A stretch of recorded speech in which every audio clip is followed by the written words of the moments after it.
You ask Tiger to calculate. This deals with linear inequalities with one unknown. The final result is a greater than 70. Let's solve it step by step. Isolate the a.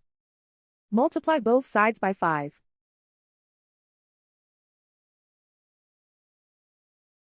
Group like terms.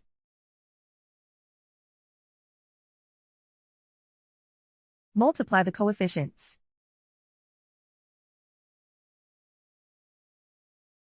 Simplify the arithmetic.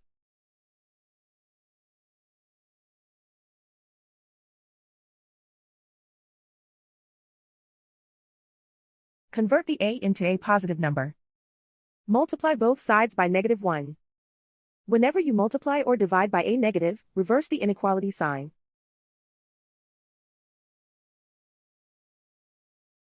Remove the ones.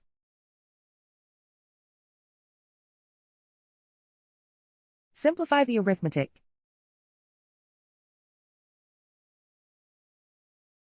Plot the solution on a coordinate grid. And so the final result is a greater than 70.